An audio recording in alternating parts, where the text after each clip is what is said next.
ഗബ്രിയേലിന്റെ ദർശന സാവല്യമായി സർവലോകർക്കും നന്മയേകും കാരുണ്യമായി ബേത്ലഹേമിന്റെ മാറിൽ ഒരാരോമൽ ഉണ്ണി പിറന്നല്ലോ.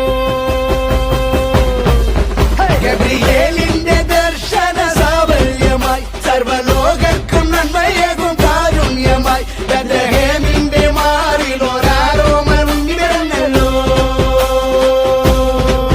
പിന്നിൽ താരകൾ പുൽകിരി തൂകി മണ്ണിൽ കോരിയ നാളങ്ങൾ പാടി അവൻ പള്ളിക്കറ്റയണിഞ്ഞിട്ട് കണ്ണും തിമ്മി തുറന്നിട്ട് കുഞ്ഞിക്കാലിട്ടടിക്കുകയാ.